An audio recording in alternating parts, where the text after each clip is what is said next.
Nós vamos, nessa manhã, continuar a estudar o livro de Colossenses, do capítulo 3, dos versos 1 a 4. Hoje nós vamos ler juntos. E aí eu vou começar então com uma leitura, quem quiser acompanhar, né? Diz assim: Portanto, já que vocês ressuscitaram com Cristo, procurem as coisas que são do alto, onde Cristo está assentado à direita de Deus. Mantenham o pensamento nas coisas do alto, e não nas terrenas.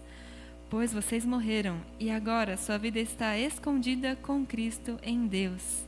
Quando Cristo, que é a sua vida, for manifestado, então vocês também serão manifestados com Ele em glória. Essa passagem, ela me lembrou de uma coisa. Só porque eu tenho um filho de 7 meses, não quer dizer que eu só pense em bebês e gestação. Mas é verdade, às vezes. E esse texto me lembrou muito do comecinho da gestação. Aqueles 3 primeiros meses em que, fisicamente, não dá pra ver nada. Dá até para esconder por um bom tempo, na verdade, uma gestação, se assim for o desejo. Porque a aparência muitas vezes não diz nada. Às vezes nem sintoma tem de gestação, as pessoas descobrem lá na frente que estão grávidas.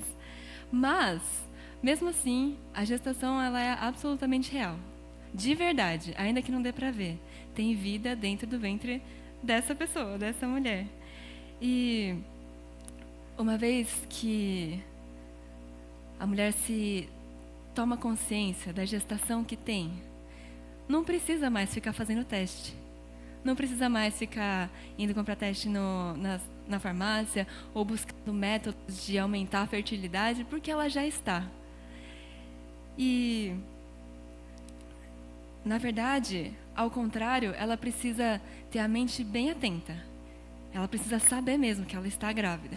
Porque a partir de então ela precisa tomar alguns cuidados que uma pessoa que não está não precisa. Então ela precisa manter na cabeça: tem um serzinho aqui dentro e eu não posso tomar café como antes, eu não posso tomar um tombo como antes e ficar tudo bem. Tem algumas coisas que eu preciso comer ou deixar de comer talvez. E o tempo todo, então, as coisas começam a mudar. Por mais que não dê para ver nada, a cabeça já muda. E aí, então, ela precisa começar a fazer umas coisas que não fariam sentido se ela não estivesse grávida. Por exemplo, montar o quartinho de bebê. Porque ela está grávida, porque ela vai receber um bebê. Por mais que ele ainda esteja dormindo dentro da barriga dela, ela começa ali a pegar o berço, começar a comprar cobertor ou coisas assim.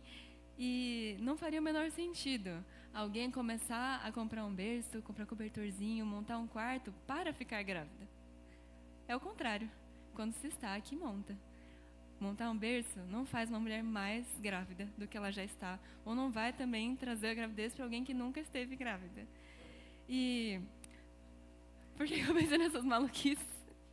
Porque Paulo, ele convoca os colossenses a terem a mente em alguma realidade que eles não viam, mas que deveria afetar a vida deles por completo. Os colossenses, ali como a gente já viu nas outras pregações, para aqueles que não sabem, nós estamos seguindo o livro inteiro, né? Eles eram uma igreja formada por gentios. Gentios e judeus também, né? Mas tinham muitos gentios, eles estavam numa cultura grega, helênica.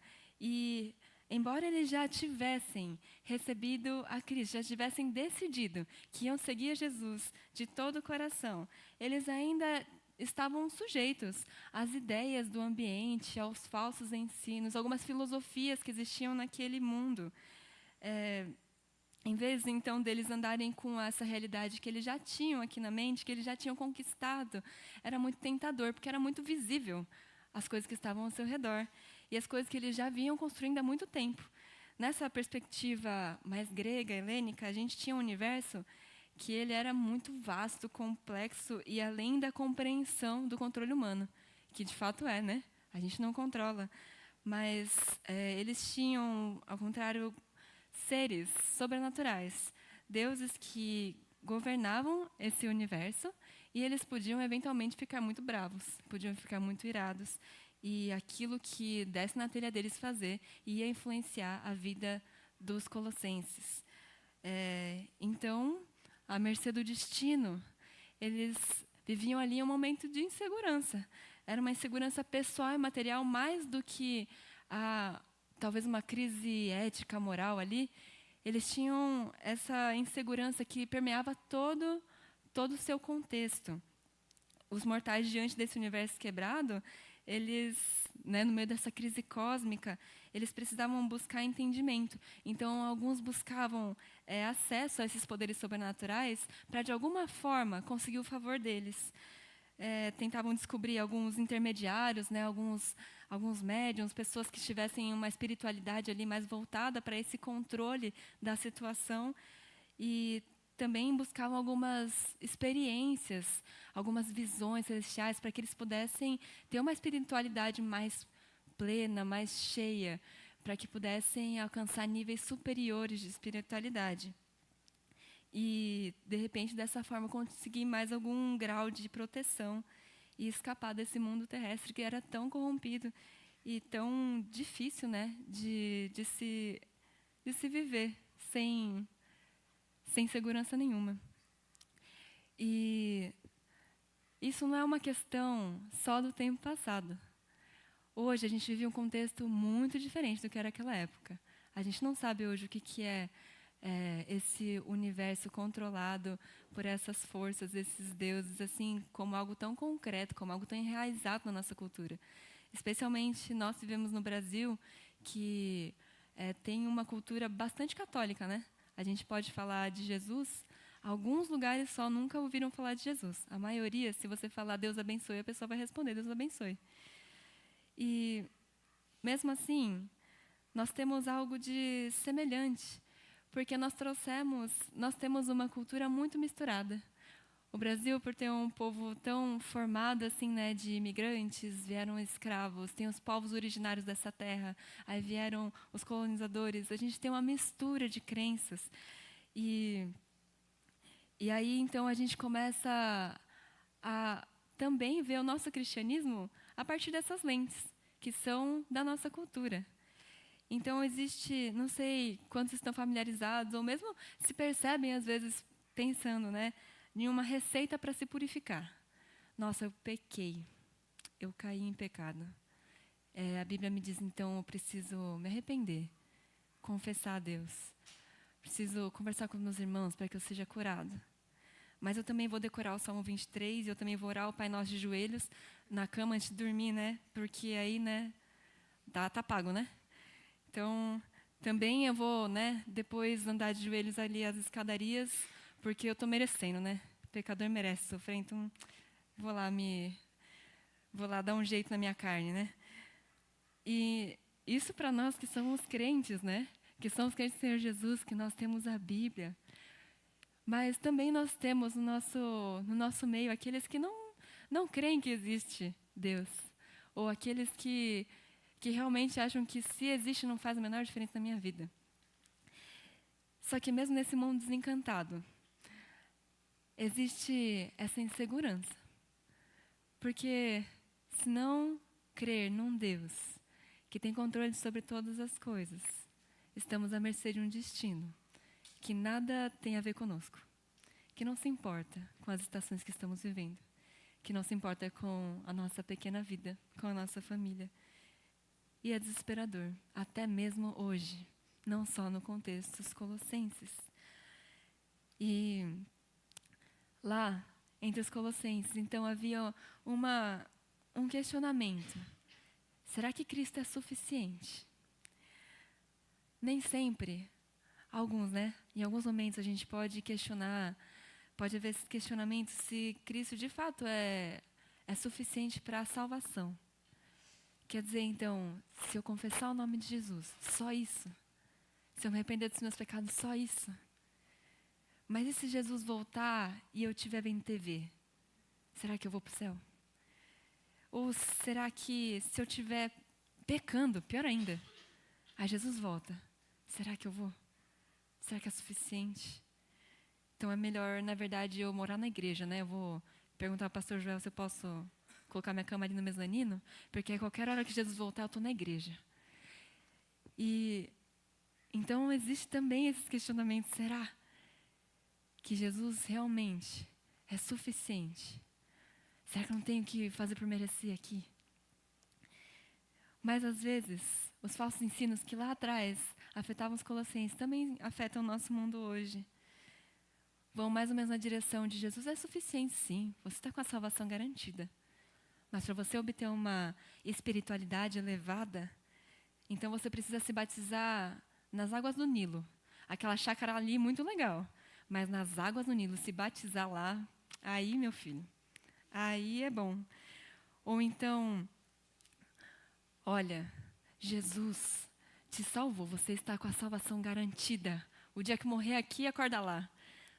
Mas, se você deseja prosperar na sua vida afetiva, você precisa da bênção do seu pai.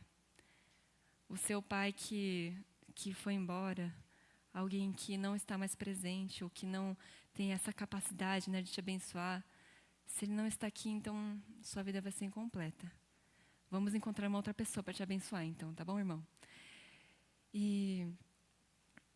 Então, hoje também, nós podemos ser tentados com as mesmas tentações que os colossenses estavam sendo tentados, a ter uma realidade firme, verdadeira, porque os nossos olhos não veem, a gente querer se apegar a outras coisas. Como se a gestante não tivesse por garantido ali, viu o teste, estou grávida, mas eu vou tomar mais pílula, vamos ver se alguma coisa acontece aqui para aumentar minha fertilidade, ou vamos ver se eu monto um berço aqui para me deixar mais grávida, o que não faz o menor sentido. Mas é tentador para nós, que não vemos com olhos nus aquilo que é real, que Cristo conquistou por nós. E aí que está a coisa linda desse texto. Paulo, ele vem trazer uma resposta a essas dúvidas que podiam estar surgindo na cabeça dos colossenses. Ele não vem para ignorar o desejo que existe no coração pela eternidade. Ele vem para direcionar o olhar, para que haja uma vida cheia aqui nessa terra. Ele diz lá no verso 1 o seguinte: já que vocês ressuscitaram com Cristo. Nesse pequeno trechinho, já que vocês foram ressuscitados com Cristo, Paulo começa trazendo os colossenses um pressuposto de algo que já foi consumado. Pararam. Já que vocês ressuscitaram, está no passado. É algo que já aconteceu. Ele usa o verbo no passado porque os cristãos não precisam mais aguardar para se identificarem com Cristo, com a sua ressurreição. Mas eles podem hoje mesmo se juntar a Cristo no alto, no reino celestial, porque eles já estão ressuscitados com Cristo. Isso é garantido. Aqueles que pertencem a Cristo já experimentam hoje no presente uma ressurreição espiritual. A gente não morreu ainda. Todos que estão aqui não passaram ainda pela primeira morte, mas já experimentaram ressurreição espiritual com Cristo. E como cristãos estão em Jesus, aquele Cristo que está sentado à direita do Pai, é lá que nós estamos com Ele. O cumprimento espiritual é encontrado em Jesus. Ele diz assim, continuando o verso 1, procurem as coisas que são do alto. Ou então busquem as coisas, procurem. Ele diz assim, nós não temos que nos esforçar, então, nessa terra, para conquistar a posição celestial, uma vez que isso já nos foi concedido gratuitamente em Cristo. Nós temos, na verdade, que buscar viver conforme esta posição. Esse precisa ser o orientador da nossa vida. No alto, então, buscando as coisas que são do alto, é onde realmente nós estamos. É onde verdadeiramente pertence a virtude, a identificação com Cristo. E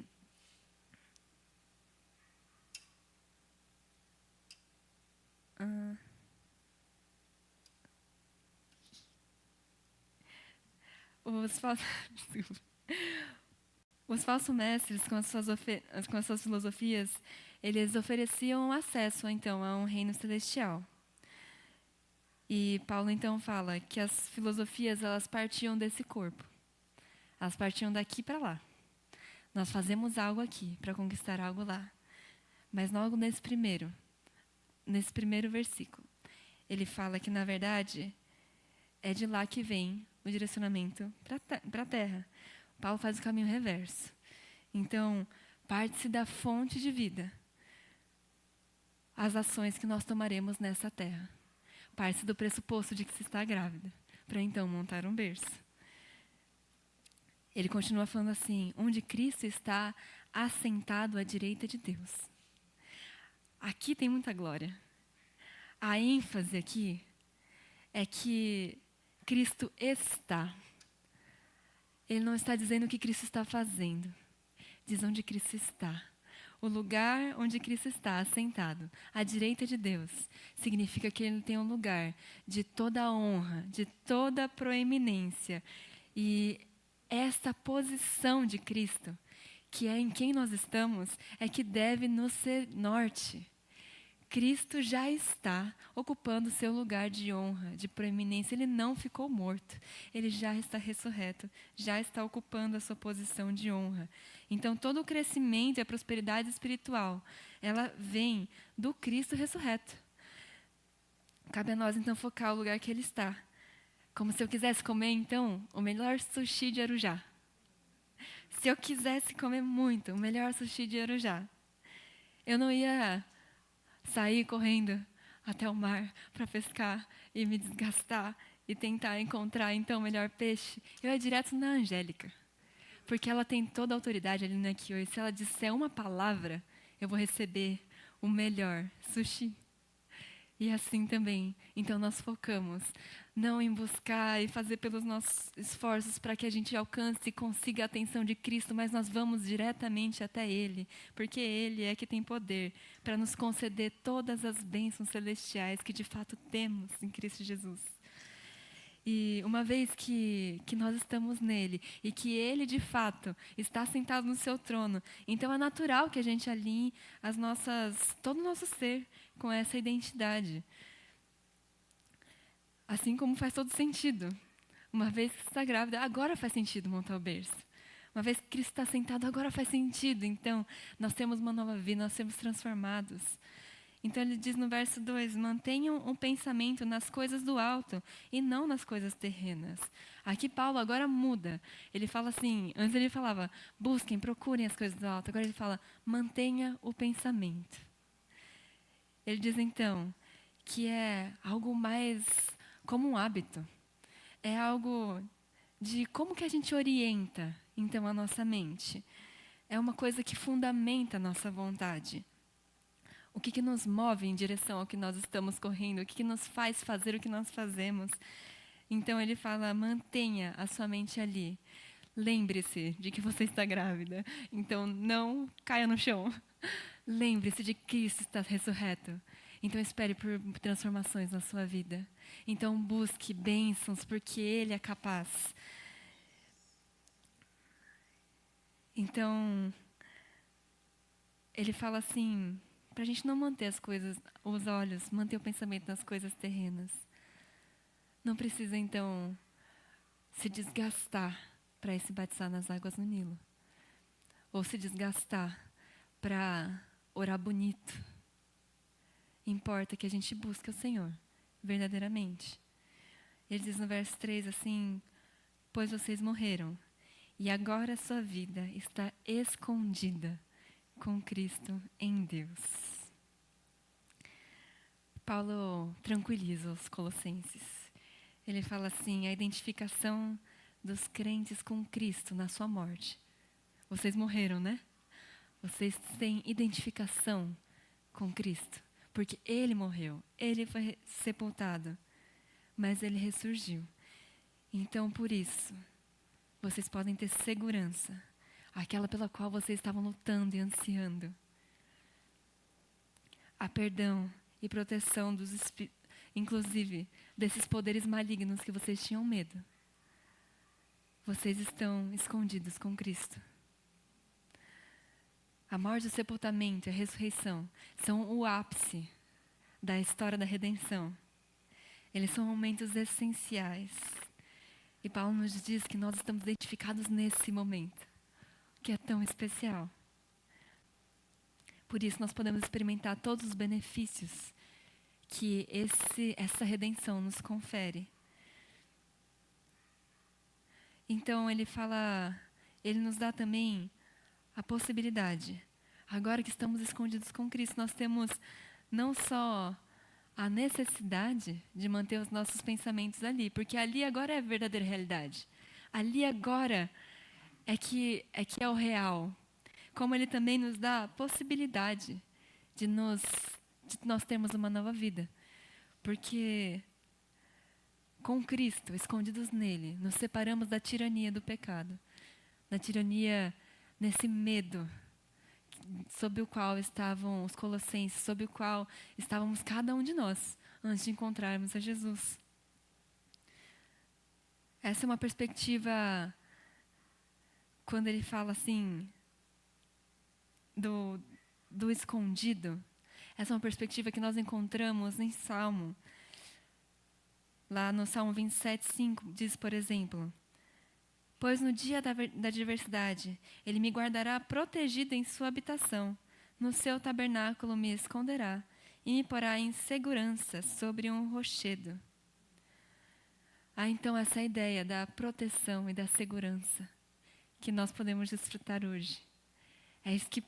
É dessa forma que Paulo responde àqueles que estavam inseguros. E aí no quarto, vem uma coisa gloriosa. Tudo até aqui foi, mas deixa só o verso 4. Quando Cristo, que é a sua vida, for manifestado, então vocês também serão manifestados com Ele em glória. Primeiro Paulo diz assim: agora a sua vida está escondida com Cristo. Mas agora ele diz, quando Cristo que é a sua vida. Isso é o foco cristológico que Paulo tem. Ele fala, tudo é sobre Jesus. A sua vida está escondida. Mas agora a sua vida é Cristo Jesus, nosso Senhor. Ele diz também em Romanos 2:20, que faz eco com essa declaração, fui crucificado com Cristo. Assim já não sou eu quem vive, mas Cristo vive em mim. A vida que agora vivo no corpo, vivo-a pela fé no Filho de Deus, que me amou e se entregou por mim. A convicção de Paulo, que ele transmite aos Colossenses e a nós hoje, é que a nossa vida ela é inseparável da vida de Cristo. Se Cristo morreu, nós também. Se Cristo foi sepultado, nós também. Se Cristo ressurgiu, nós também ressuscitamos. E no dia que Ele aparecer em glória, nós também apareceremos. Lá em 1 João 3, de 1-2, diz assim: vejam como é grande o amor que o Pai nos concedeu, que fôssemos chamados filhos de Deus, o que de fato somos. Por isso o mundo não nos conhece, porque não o conheceu. Amados, agora somos filhos de Deus e não se manifestou o que havemos de ser, mas sabemos que, quando Ele se manifestar, seremos semelhantes a Ele, pois o veremos como Ele é. O cristão, então, agora, pode ser como Cristo é. A aparência do cristão em glória significa uma transformação na imagem de Jesus. A imagem que antes estava quebrada. Deus restaura a imagem dele em nós, através do seu Filho Jesus. Essa imagem perfeita e definitiva. E então, juntos dele, compartilhamos essa imagem de Jesus. Romanos 8:29 diz o seguinte: pois aqueles que de antemão conheceu, também os predestinou para serem conformes à imagem do seu Filho, a fim de que ele seja o primogênito entre muitos irmãos. A aparência, então, segue a mesma. A realidade ali é firme, forte, verdadeira. Mas aqui o corpo não é mesmo? Nós experimentamos as dores. Nós estamos iguaizinhos, salvo algumas exceções. Tem histórias maravilhosas de pessoas que foram curadas no seu corpo. Tiveram membros do corpo transformados, membros do corpo criados. Deus é maravilhoso, Ele é infinito, Ele pode fazer o que quiser. Mas a gente não vê aqui com olhos nus a realidade. Mas ela é firme. E por causa disso nós podemos crer que assim como a grávida que não parece grávida, com o tempo vai aparecer o fruto do seu ventre. E vai ser inegável aquilo que estava sendo gerado dentro dela. Da mesma forma, com o tempo, nós veremos, quando Cristo vier em glória, a nossa realidade em glória será manifestada.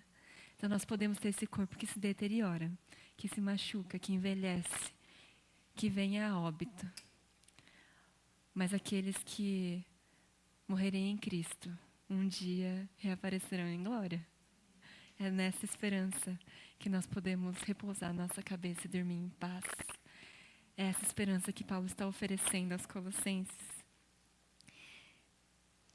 E é essa esperança que também nós podemos ter hoje. Por isso o desafio que fica para nós hoje é o mesmo que ficava para os Colossenses. A gente não deve duvidar da realidade que existe celestial, ainda que os nossos olhos não vejam. Paulo afirma, é fixa, é firme, é inegável. Nossa vida está inseparável de Cristo Jesus e do seu poder. Por isso nós vamos mantenham a sua mente fixa nas coisas do alto. Mantenha isso em mente. Que isso venha guiar as nossas ações. A vida terrena que nós temos aqui e que é nosso dever viver de cada um de nós, a responsabilidade de cada um de nós, viver essa vida terrena, não é para que a gente alcance, então, a nossa plenitude celestial, mas é que ela seja reflexo da plenitude que já existe. Que seja, então, a nossa vida orientada pelo alto. Portanto, a sua Bíblia física, do celular também pode ser. Sabe aquela Bíblia bonita, que é toda riscada, cheia de anotação, cheia de marcado, dobrado, gasta mesmo? A gente não precisa fazer isso para obter Cristo Jesus. Mas essa Bíblia, que ela fique gasta, que ela fique usada, que ela fique anotada pelo amor que nós temos por Jesus, pela busca incessante. E aí você não precisa ter vergonha de trazer a sua Bíblia em branco, se assim você prefere. Se você prefere não rabiscar na sua Bíblia e anotar em algum outro lugar, anotar no computador, aquilo que Deus tem falado ao seu coração, amém. Não busque as coisas terrenas, não busque ficar investindo nessas coisas que não trazem salvação, mas que no dia a dia, na busca do Senhor, então seja gravado no coração as palavras de Jesus e a transformação seja verdadeira. Que a Bíblia gasta seja fruto do que Cristo fez na sua vida e não o contrário. Da mesma forma, orar bonito. Quem aqui nunca ficou com vergonha de orar na frente do pastor? Porque aí ele vai perceber que eu não sei orar. Então é melhor eu treinar bastante em casa, aquelas palavras bonitas, né? Para quando eu for orar e alguém ouvir, aí, né? Ou mesmo que ninguém ouça, para que quando eu orar no meu secreto, Deus veja que eu estou orando bonito. Isso me eleve. Não seja assim a nossa vida. Mas pelo contrário, já que estou em Cristo, já que tenho nova vida, que a oração que eu fizer ao Pai seja o anseio que eu tenho de me relacionar com Ele. Ainda que saiam só as palavras, Deus, socorro. Deus, eu te amo. Senhor, o Senhor é maravilhoso. E ponto. Se isso vier do meu coração, se isso vier orientado dos céus, que seja então assim. Chega de vergonha para orar em público. Não busquemos as coisas terrenas. Tenhamos a mente fixa no alto. Isso é o que o próprio Deus fala, né? Nem todo aquele que me diz Senhor, Senhor vai entrar no reino dos céus, mas aquele que faz a vontade do meu Pai. É assim que funciona. Vamos também buscar em Cristo a nossa completa redenção. Pois bem, não sei se vocês já ouviram isso. Era uma coisa de muito... Talvez um pouco de alguns anos atrás, essa coisa de receber, de que o pai tem esse poder de abençoar para prosperar ou de amaldiçoar para acabar com a vida do filho. Vamos olhar agora para Cristo. Crer que Ele tem poder para quebrar toda maldição. Toda maldição está quebrada em Cristo Jesus. Ele tem poder para restaurar a nossa vida, não só para nos salvar, para que a gente suba aos céus, mas para nos trazer uma vida nova e plena e abundante nessa terra. Então, se você não teve essa figura que te liberasse para prosperar, hoje creia que em Jesus você tem toda a liberdade para prosperar em nome de Jesus. E nós podemos viver então uma vida cheia, redimida. Diz lá em 2 Coríntios 5,17, tão conhecido: portanto, se alguém está em Cristo, é nova criação. As coisas antigas já passaram, eis que surgiram coisas novas. Vamos então, assim como os colossenses, jogar fora esse medo, a insegurança. Crer que a nossa vida está escondida em Jesus, que nós seremos manifestados em glória, ainda que os nossos olhos não vejam. Vivamos uma vida real com Jesus.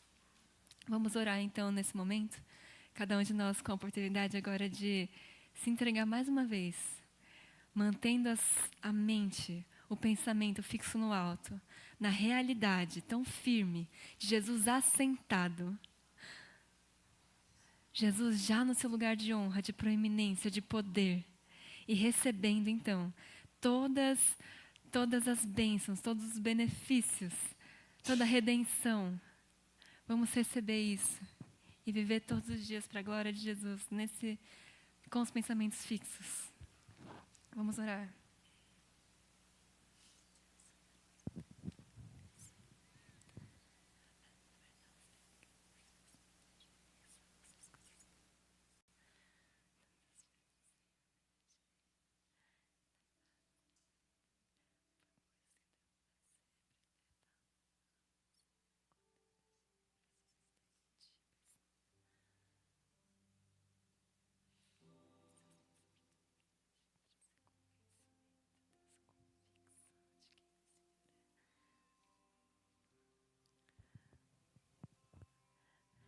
Pai de amor, eis-nos aqui, Deus, mais uma vez na Tua presença, Pai.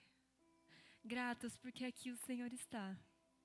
Gratos, Senhor, pela Tua palavra, Deus, que inspirada pelo Espírito Santo, vem trazer, Deus, a nós o confronto, Deus, a convicção, a transformação necessária, Deus, em nossos corações. Pai Santo, nós pedimos então nessa manhã, para que a Tua palavra, Deus, ela encontre solo fértil em nossos corações. Que as preocupações desse mundo, Senhor, os medos, as inseguranças, Deus, não tenham lugar no nosso coração. Que nós possamos, ó Pai, viver de acordo com a realidade que já foi conquistada em Cristo Jesus naquela cruz, que já está sentado no seu alto e sublime trono, Senhor. Pai de amor, nós queremos ter nossas mentes fixadas no nosso Senhor Jesus Cristo, Pai Santo, para que nós tenhamos, Deus, então, orientação para viver nessa terra, Papai, uma vida cheia, abundante, plena, Senhor, fruto daquilo que foi conquistado em Cristo na cruz. Senhor, nos perdoa, Pai, porque tantas vezes, Deus, essa realidade, Deus, nos é distante, Papai, nós começamos a nos apegar às coisas desse mundo, Deus, ao que nós precisamos fazer para alcançar o céu, Senhor, quando o céu já foi conquistado, Pai. Senhor, nós queremos clamar a Ti, Deus, para que o Teu Santo Espírito habite ricamente em cada um de nós, nos fazendo transbordar, Deus, uma vida verdadeira no Senhor. Que os nossos olhos, Deus, não se desviem do foco que é o Senhor Jesus. E que nós possamos então, Deus, viver nessa terra por louvor e glória do Senhor, que é merecedor, Deus, das nossas vidas. Nós nos entregamos ao Senhor mais uma vez, Pai, em nome de Jesus. Amém. Se você pode, se coloque de pé.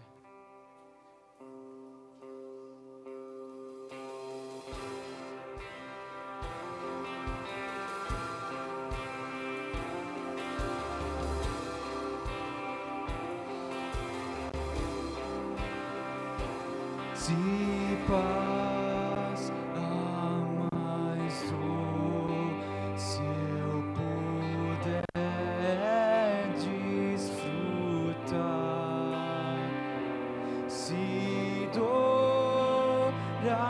mais forte sofrer. Oh, seja o que for, tu me fazes saber que feliz com Jesus sempre sou. Sou feliz com Jesus. Sou feliz com Jesus, meu Senhor.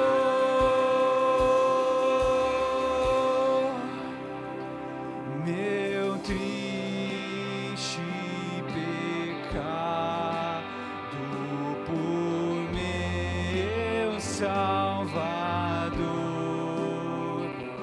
foi pago de um modo total. Valeu-me o Senhor, ó que amor sem igual. Sou feliz, graças a Jesus. Sou feliz com Jesus. Sou feliz com Jesus, meu Senhor.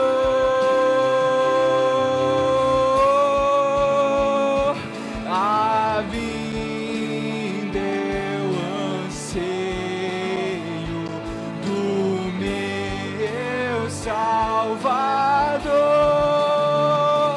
e ao céu Ele vai me levar. Em breve iremos, em breve eu irei para sempre morar com os salvos por Cristo Jesus. Sou feliz com Jesus. Sou feliz com Jesus, meu Senhor. Sou feliz com Jesus. Sou feliz com Jesus, meu Senhor.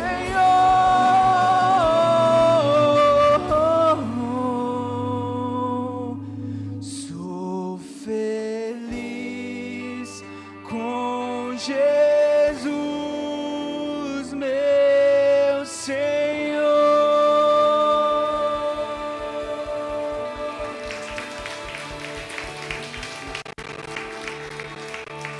Vamos receber a bênção, que a graça do nosso Senhor Jesus Cristo, que se assenta à direita de Deus Pai, a comunhão, a consolação, a transformação do Espírito Santo, seja com todo o povo de Deus, e a igreja agora e para sempre. Amém.